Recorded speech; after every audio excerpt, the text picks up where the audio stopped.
miền rừng muối để mình nuôi dưỡng sâu bàn sọc từ rừng mình che prom tam sầm mặt tập phép tại khuôn dương miền ủa họ thà dương chọn bàn mà mơn sẽไปdương rô bànแต่ปุ่มใบปอน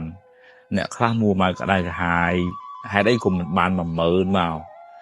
ហើយมันបានសបាយជាមួយអា8000ដែលយើងរកបានហ្នឹងឯង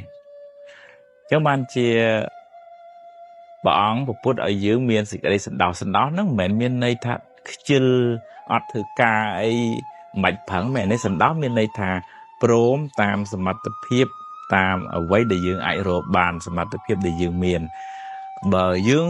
កំណត់គោលដៅយើងចង់បានច្រើនប៉ុន្តែបើសិនជាវាមិនបានច្រើនហ្នឹងក៏យើងព្រមតាមអ្វីដែលជាលទ្ធផលនៃការពឹងផ្អែករបស់យើងហើយយើងប្រឹងបន្តទៅទៀតទៅអត់ក្តៅក្រហាយអត់មូម៉ៅអត់ប្រៀបធៀបជាមួយអ្នកដទៃទៅហេតុអីបានគេរកបានយើងច្រើនជាងយើងហើយយើងមិនគប់បានតិចជាងគេហើយមូម៉ៅក្តៅក្រហាយខ្លួនឯងយើងអាចរៀនសូត្រពីអ្នកដទៃបានត្រង់ចំណុចណាល្អប៉ុន្តែកុំឲ្យយក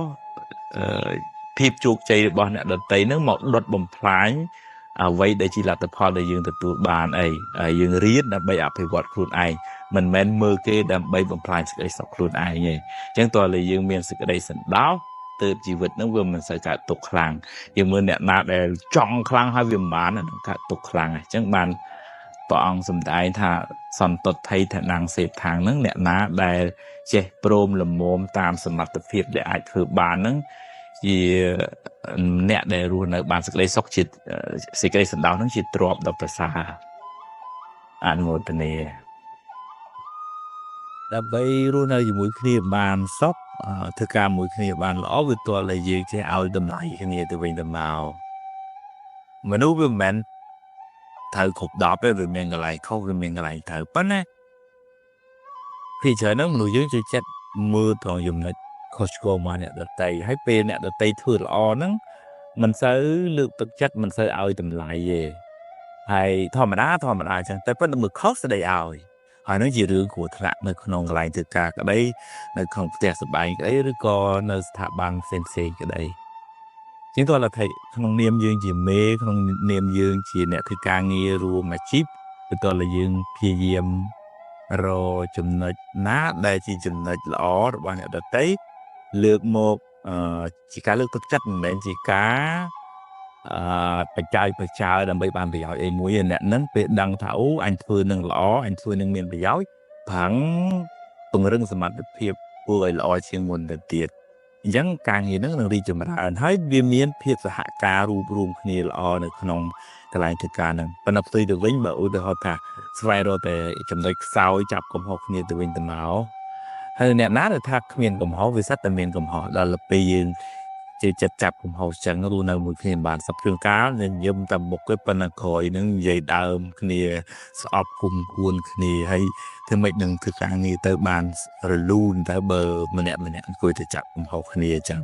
ហើយខ្លាចអ្នកដទៃខ្លាចគេគ្រាន់បើជាងខ្លួនតែហ្នឹងមិនបានចម្រើនទេ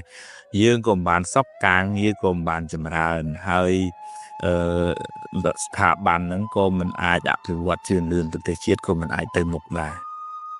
តែនៅកន្លែងណាក៏មានរឿងដែរនៅស្ថាប័នរដ្ឋឯកជននៅផ្ទះនៅវត្តសាតែមានរឿងពុទ្ធលោកលើកយកមូលហេតុដែលនាំឲ្យឆ្លោះគ្នាហ្នឹងមាន6ទី1ខੰប្រកែខੰហើយគុំទុកបើខੰឆាប់បាត់អត់អីប៉ុន្តែខੰហើយចាំមើលអញរកពេលណាដាក់វាម្ដងអាហ្នឹងឆ្លោះហើយឲ្យតែមានអ្នកប្រកែខੰមិនសូវបានសក់ទេទី2ចំណែនហើយកំណាញ់ឃើញគេល្អជាងបន្តិចឃើញមេស្រឡាញ់បន្តិចឃើញគេស្គាល់អ្នកនឹងច្រើនជាងបន្តិចបានឡើងប្រាក់ខែតិចតាំងហើយខ្មួលខ្មាញ់មិនគុំបានមកអញបានទៅតាវាអីចឹងមេមិនក៏ឃើញតាវាមិនឃើញអញផងអីចឹងទៅចាប់ដើមមកវានឹងវាគ្មានគ្រាន់បើអីទេវាគ្មានប្រកែជាងអញអីប្រមាណទេអីចឹងចាប់ដើមមានបញ្ហារកម្មផ្លូវចិត្តចឹងតែមានអាចំណែនមេរោគចំណែនហ្នឹងឆ្លោះគ្នាហើយកំណាញ់គឺថាបានមកតាអញទៅហូបអីហ្នឹងគឺថាគេប៉ារហូតម្ដងគេឯងមិនដែលចេញស្ងៀមចឹងទៅ កំណាញ់ហ្នឹងក៏នាំឲ្យឆ្លោះគ្នាដែរទី3គឺថាលាក់ពុតឲ្យមិនទទួលកំហុសឯងកំហុសវិញគឺថាអញត្រូវរហូតរបស់គេខុសរហូតអាហ្នឹងក៏នាំឲ្យឆ្លោះគ្នាដែរទម្លាក់កំហុសឲ្យអ្នកដទៃនៅលាក់ពុតបត់ខ្លួនឯងហើយទី4ហ្នឹងគឺទៅលោភលន់ចង់បានតែឯងបើរកស៊ីវិញគេចំណេញស៊ីខ្សែលើគេអាហ្នឹងគេស្អប់ថ្ងៃក្រោយគេលេងរកស៊ីជាមួយគេឃើញមុខគេស្អប់យកមកអាហ្នឹងចង់បានចំណេញតែម្នាក់ឯងហ្នឹង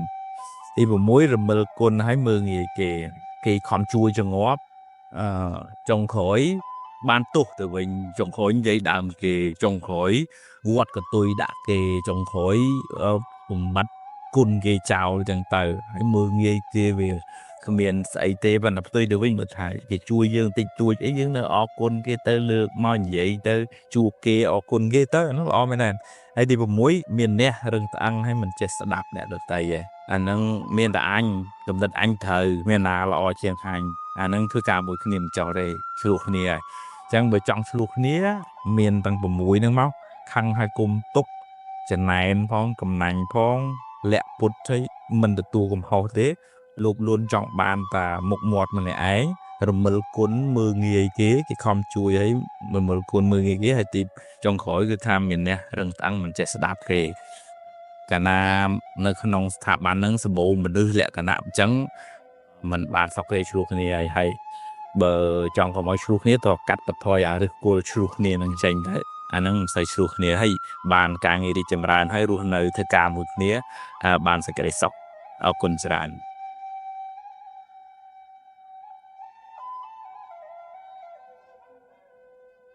បានក្រុមធរណព្រះអង្គចម្រើនពរញាតិញោមទាំងអស់គ្នាថ្ងៃហ្នឹងនឹងលើកយកចំណុចមួយគឺការប្រើប្រាស់ពាក្យសម្ដីឲ្យបានត្រឹមត្រូវជារឿងមួយសំខាន់ណាស់ក្នុងជីវិតយើង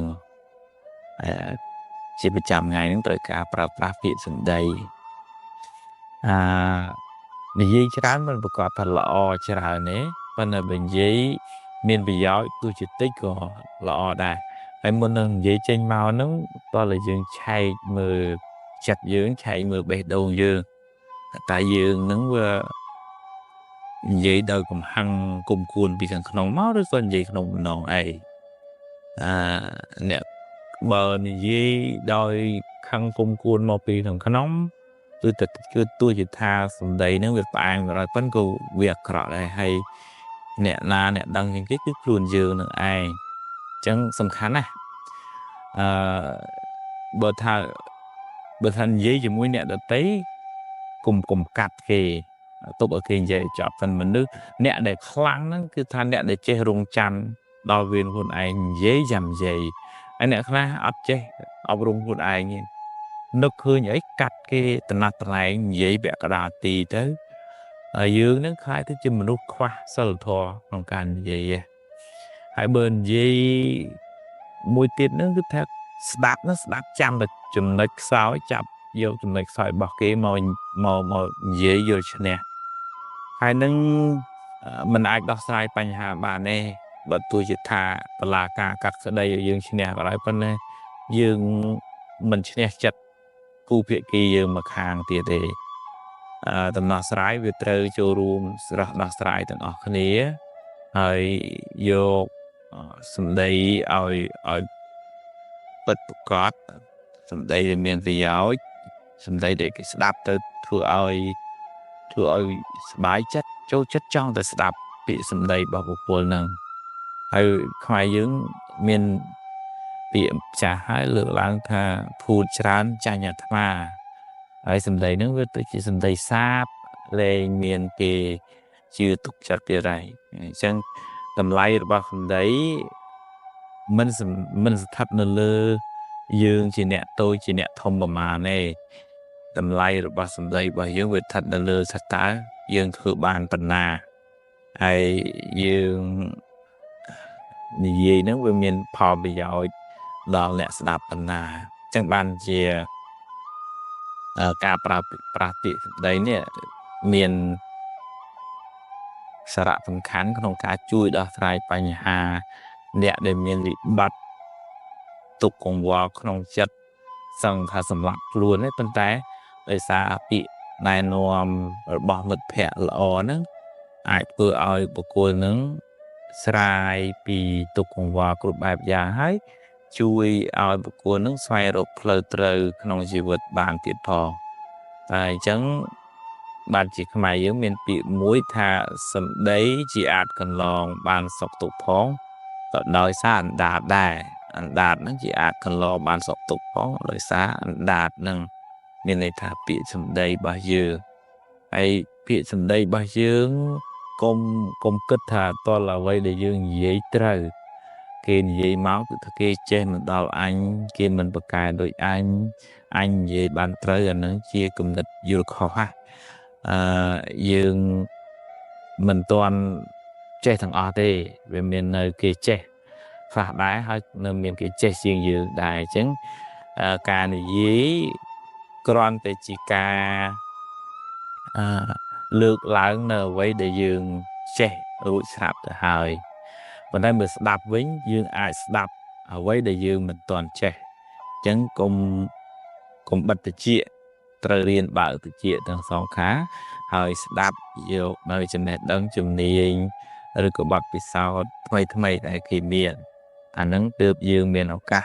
រីកចម្រើនទៅមុខទៀតហើយរៀននិយាយសម្ដីពីរោះពិសាហើយនិយាយមានហេតុផលល្អនិយាយធ្វើម៉េច